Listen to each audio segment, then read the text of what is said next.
देखो, सबसे पहले आपको ये पता होना चाहिए कि जो इंग्लिश है, ये एक सब्जेक्ट नहीं है। जैसे मैथ, साइंस होता है, ये एक सब्जेक्ट नहीं है, ठीक है? ये एक लैंग्वेज है। इस पे ज़्यादा जोर देना है आपको, लैंग्वेज पे। ये एक भाषा है, जैसे हिंदी है, संस्कृत है, आपका पंजाबी है, हरियाणवी है। ये सब क्या है? एक लैंग्वेज है, भाषा है, बोली जाती है एक दूसरे को कुछ एक्सप्रेस करने के लिए, कुछ बताने के लिए हम लैंग्वेज का यूज़ करते हैं। वैसे ही क्या है, इंग्लिश एक लैंग्वेज है। अब हमें इंग्लिश को लैंग्वेज की तरह पढ़ना है, ठीक है? एक सब्जेक्ट की तरह नहीं।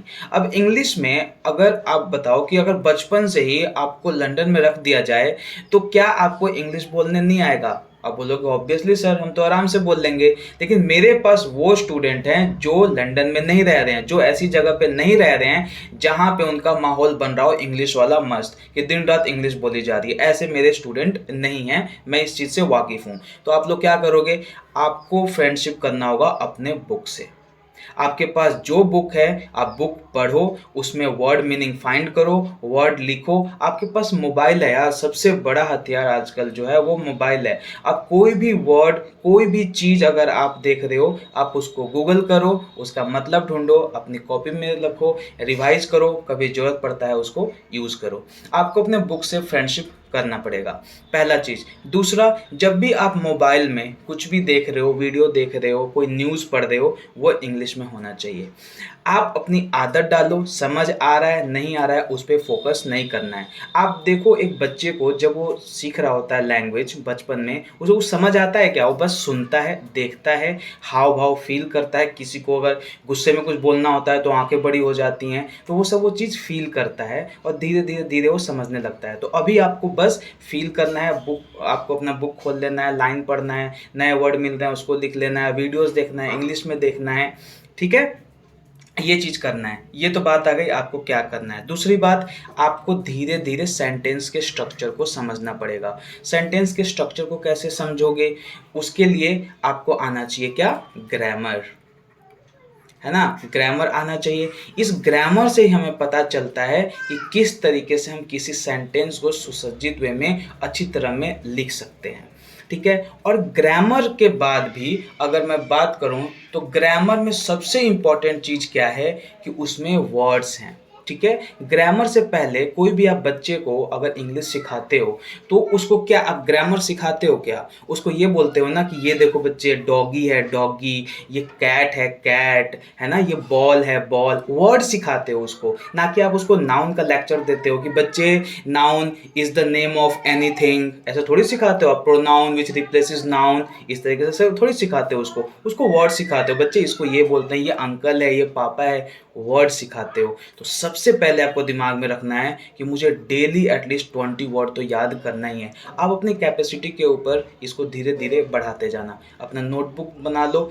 जब तक आपको आपकी लाइफ है वर्ड कभी ख़त्म नहीं होने वाला है। डेली आपको नया वर्ड मिलेगा। कोई ऐसा इंसान नहीं कह सकता है कि I am 100% perfect in vocabulary session. No, no one, कभी नहीं ऐसा हो सकता है। तो यहाँ पे आपको ध्यान रखना है कि मुझे डेली 20 या फिर जितना भी हो कि आपके कैपेसिटी के अनुसार आप वर्ड याद करना।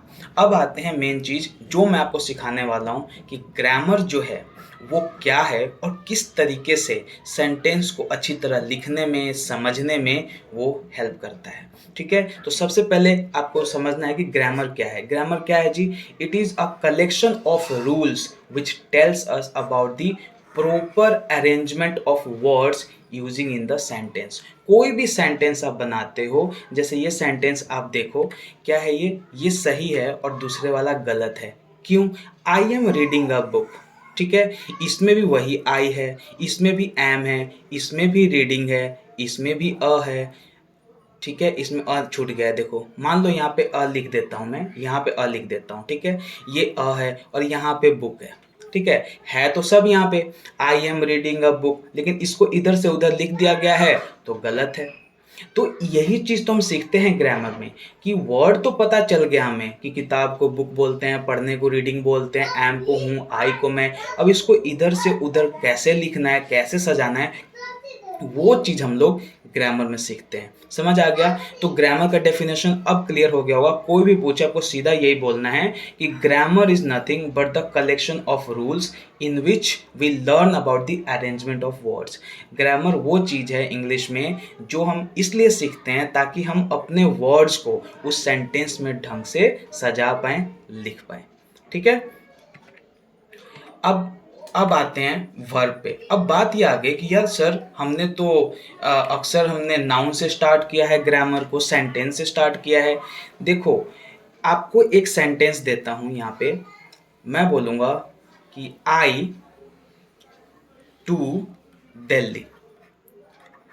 अगर ये मैं एक सेंटेंस यहाँ पे लिख रहा हूँ तो आप बोलोगे कि ये टीचर तो पागल हो गए, क्या लिख रहा है ये आई टू दिल्ली।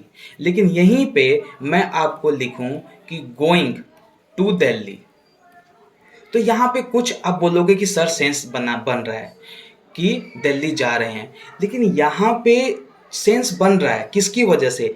वर्ब की वजह से ना। मतलब कि अगर आप किसी सेंटेंस में अगर वर्ब ही सिर्फ बोल देते हो तो कहीं ना कहीं सेंस क्लियर हो जाता है। तो इंग्लिश सीखने के लिए मेरे लिए सबसे इम्पॉर्टेंट टॉपिक हो जाता है वर्ब। ठीक है? अब जब वर्ब यहाँ पे आपको मैं पढ़ाना चाह रहा हूँ तो वर्ब में आपको यहाँ क्लियर होना चाहिए कि वर्ब क्यों इतना इम्पॉर्टेंट है। इसलिए इम्पॉर्टेंट है क्योंकि आप कोई भी सेंटेंस बनाते हो, वर्ब को जैसे ही आप वहाँ यूज़ करते हो तो लगभग हमारा जो सेंटेंस जो सेंस देना है वो शुरू कर देता है। अब वर्ब में ही जब हम लोग पढ़ेंगे तो वर्ब के बाद ही हमारे पास इसी से रिलेटेड हम लोग टेंस कवर करेंगे, टेंस के बाद हम लोग वॉइस ख़त्म करेंगे, वॉइस के बाद नरेशन ख़त्म करेंगे और उसके बाद सिंटैक्स ख़त्म करेंगे, जो कि ग्रामर का सबसे इम्पॉर्टेंट टॉपिक है। और ये जैसे ही आप कर लोगे आपका इंग्लिश पे आधा कमांड आ जाएगा। बाकी जो पार्ट्स ऑफ स्पीच है वो भी करेंगे, लेकिन सबसे पहले हम ये करेंगे ताकि आप बुक में जो भी पढ़ रहे हो वो आसानी से आप उसको समझ पाओ और आपको धीरे धीरे मज़ा आने लग जाए। ये टॉपिक कर लेने के बाद मैं ये गारंटी देता हूँ कि आप एटलीस्ट एक पेज पढ़ोगे तो उसमें से 70 to 80% आप मतलब आराम से निकाल लोगे। ठीक है? तो चलो अब हम लोग वर्ब को स्टार्ट करते हैं अच्छी तरह। अब वर्ब है क्या?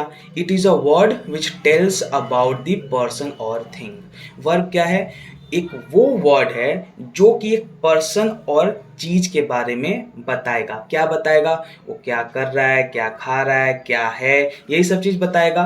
तो यहाँ पे आप देखो क्या बताएगा, what does the subject do. कि सब्जेक्ट, पहली बात यहाँ पे आपको ये क्लियर होना चाहिए कि सब्जेक्ट किसको बोलते हैं। इंग्लिश के ग्रामर में सब्जेक्ट किसको बोलते हैं? सेंटेंस में हम जिसकी बात कर रहे हैं उसको हम लोग सब्जेक्ट बोलेंगे। जैसे बोल रहा हूँ यहाँ पे ही इज गोइंग, तो यहाँ पे ही इज गोइंग हम बात किसी कर रहे हैं, ही की बात कर रहे हैं ना, उसकी बात कर रहे हैं, तो ही आपका सब्जेक्ट है। ठीक है? अब समझ आ गया? तो यहाँ पे पहले एग्जाम्पल में कि वर्ब हमें क्या बताता है, परिभाषा क्या है वर्ब का, कि वो हमें चीज या किसी इंसान के बारे में बताता है। तो क्या बताएगा? पहला चीज कि वो क्या करता है। तो जैसे एग्जांपल है ही गोज टू दिल्ली, वह दिल्ली जाता है। दूसरा क्या बोलोगे कि उसकी अवस्था क्या है, स्टेट, उसकी अवस्था क्या है। तो ही इज अ बॉय, तो यहाँ पे इज क्या है? आपका एक वर्ब है जो कि ये बता रहा है कि उसकी अवस्था क्या है, ही इज अ बॉय। यहाँ पे गोज जो है आपका वर्ब है जो ये बता रहा है कि वह दिल्ली जाता है। थर्ड है what has been done to the subject, subject के साथ क्या हुआ है। यही तीन चीज़ आप वर्ब में किसी को बताते हो, उसकी अवस्था क्या है सब्जेक्ट की, सब्जेक्ट क्या करता है, या सब्जेक्ट के साथ क्या हुआ है। और उस सेंस में हो जाएगा he has been trained by the best coach, उसको जो ट्रेनिंग मिली है वो बहुत ही बेस्ट कोच से मिली है। तो यही है कि ये हैज़ बीन यहाँ पे यूज़ हो रखा है और ये पैसिव में बताया जा रहा है कि उसके साथ क्या हुआ है। अब पैसिव पे आपको नहीं जाना है, जब हम लोग वॉइस पढ़ेंगे तो पता चल जाएगा। अभी आपको बस इस चीज़ पे फोकस करना है कि जो वर्ब है वो किसी पर्सन और चीज़ के बारे में तीन चीज़ बताता है कि सब्जेक्ट क्या करता है या क्या कर रहा है, और दूसरा उसकी अवस्था, और तीसरा जो बताएगा कि उसके साथ क्या हुआ है। वर्ब का डेफिनेशन क्लियर हो गया आप लोग को? बहुत अच्छी बात है। अब नेक्स्ट देखो कि वर्ब का ये जो फ्लो चार्ट है, ये आपके दिमाग में बैठ जाना चाहिए। आप इसको 3 बार बनाओ, 4 बार बनाओ, मुझे नहीं पता, आपके दिमाग में ये फ्लो चार्ट जो है ये बन जाना चाहिए। ये है क्या, क्यों इम्पॉर्टेंट है? क्योंकि वर्ब को देखो, अब धीरे धीरे हम लोग इसको खोलेंगे। वर्ब जो है एक फाइनाइट होता है और एक नॉन फाइनाइट होता है। अभी हम लोग डिस्कस करेंगे। उससे पहले आप ये देखो कि फाइनाइट में ही यहाँ पे ट्रांजिटिव है, इंट्रांजिटिव है, ऑक्सिलरी वर्ब है। ऑक्सिलरी वर्ब में ही कुछ ऑक्सिलरी वर्ब मेन वर्ब की तरह भी यूज होते हैं और फिर हेल्पिंग वर्ब की तरह। नॉन फाइनाइट में इन्फिनेटिव, जेरंट, पार्टिसिपल। ये फ्लो चार्ट आपको बना लेना है और धीरे धीरे हम इसको एक्सप्लेन करेंगे।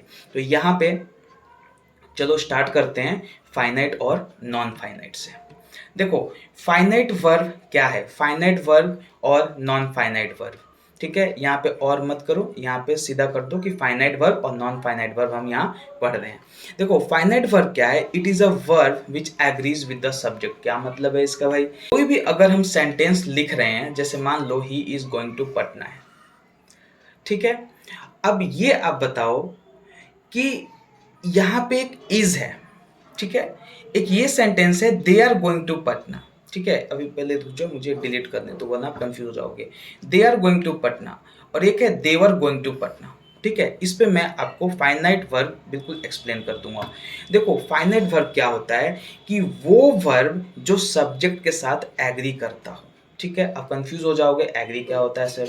सिंपल सा ये समझो कि जो यहाँ पे वर्ब है, ठीक है, जैसे ये इज वर्ब है, गोइंग वर्ब है, यहाँ पे आर वर्ब है, गोइंग वर्ब है, वर वर्ब है, गोइंग वर्ब है। तो यहाँ पे आप ये देखो कि वर्ब में ये गोइंग तो हर जगह गोइंग ही है, लेकिन ये चेंज हो रहा है। देखो, इज हो जा रहा है, यहाँ पे आर हो जा रहा है, यहाँ पे वर हो जा रहा है। ही क्या है? सिंगुलर है, तो यहाँ पे इज हो जा रहा है। दे क्या है? प्लूरल है, तो ये आर हो जा रहा है। दे प्लूरल है, तो यहाँ पे वर हो जा रहा है। ये क्या हो रहा है? तो देखो, यहाँ पे सब्जेक्ट का टाइम क्या है? पास्ट है। यहाँ पे सब्जेक्ट क्या है? सिंगुलर है। यहाँ पे सब्जेक्ट क्या है? प्लूरल है। इसका मतलब ये है कि फाइनाइट वर्ब जो है सब्जेक्ट के हिसाब से बदलेगा। वो अगर अपना फॉर्म चेंज करेगा तो ये जो फाइनाइट वर्ब है वो भी अपना फॉर्म चेंज करेगा। अगर ये सिंगुलर है तो वो भी सिंगुलर होगा। अगर इसका टाइम प्रेजेंट है तो वो प्रेजेंट होगा। अगर उसका टाइम पास्ट है तो वो पास्ट होगा। ये चीज़ आपको ध्यान रखना है, ये फाइनाइट वर्ब के केस में होता है। अब कोई कंफ्यूज होगा कि सर फाइनाइट वर्ब में फाइनाइट का क्या मतलब है, नॉन फाइनाइट का क्या मतलब है? अभी बताता हूँ, आप थोड़ा सा यहाँ पे तसल्ली रखो। देखो, नॉन फाइनाइट वर्ब क्या होता है? It is a verb which does not agree with the subject. कहने का क्या मतलब है? सिर्फ उसका उल्टा।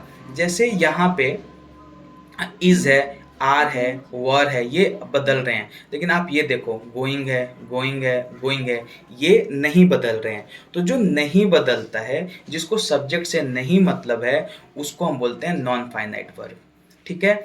अब जो नॉन फाइनाइट वर्ब है, नॉन फाइनाइट वर्ब और फाइनाइट वर्ब, आपको यहाँ से मतलब से क्लियर हो जाना चाहिए कि ये फाइनाइट वर्ब क्या है और नॉन फाइनाइट वर्ब क्या है।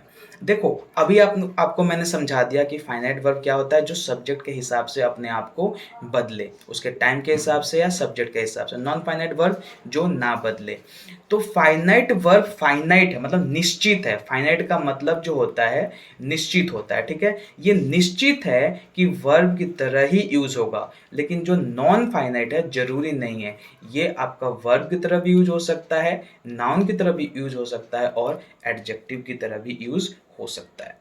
अब बात आती है कि कैसे। देखो, वर्ब की तरह तो यहाँ पे यूज हो जा रहा है, ठीक है, बिल्कुल मेन वर्ब है जो कि बता रहा है कि वह क्या कर रहा है। ये एक वर्ब का एग्जांपल है। यहाँ पे नाउन के लिए आप ये देखो, यहाँ पे मैं ये कर दूं, smoking is injurious to our health. ठीक है। ये जो स्मोकिंग है ये इंजूरियस है, हानिकारक है हमारे हेल्थ के लिए, ठीक है।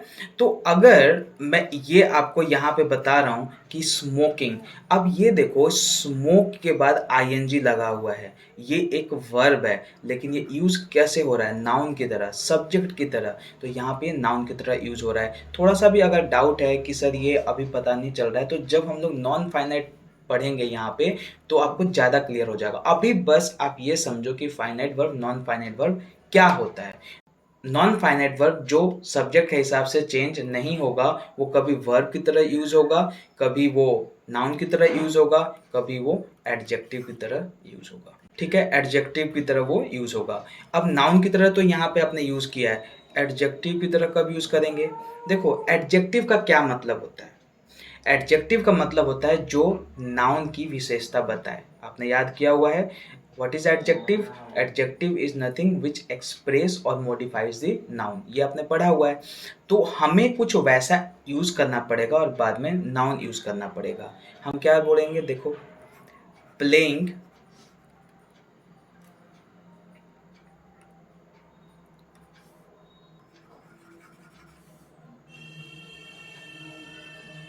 तो यहाँ पे सेंटेंस कैसे बनाएंगे, देखो प्लेइंग, तो यहाँ लिखता हूँ, playing cricket is my hobby, ठीक है, ये सेंटेंस है।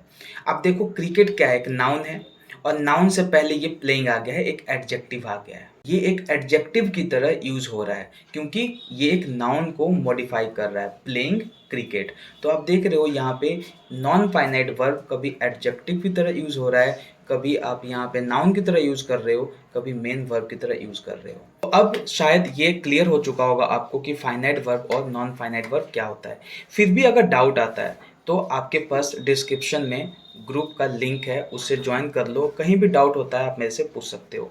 जो स्टूडेंट हैं जो ऑफलाइन मेरे साथ पढ़ते हैं वो क्लास में मेरे साथ डाउट क्लियर कर सकते हैं। तो ठीक है, आज के लिए इतना ही। और कल हम लोग क्या पढ़ेंगे, देखो आपको इसलिए कह रहा हूँ कि फॉर्म जो फ्लो चार्ट है वर्ब का वो ध्यान रखना है। आज हमने क्या किया, फाइनाइट और नॉन फाइनाइट को समझ लिया। अब कल इसको मैं खोलूंगा, ठीक है, ट्रांजिटिव और इंट्रांजिटिव। और कल क्लास में आने से पहले हम लोग कुछ प्रैक्टिस करेंगे। आपको मैं 3-4 सेंटेंस दूंगा और वहीं पे बताऊंगा कि इसमें सर्च करो कि फाइनाइट क्या है, नॉन फाइनाइट क्या है, ठीक है। मिलते हैं अगली क्लास में। कैसा लगा आपको लेक्चर, आप मुझे कमेंट में बताओ, और इस लेक्चर को शेयर करो ताकि आप जैसे और बच्चे इंग्लिश सीख पाएँ free of cost. Thank you.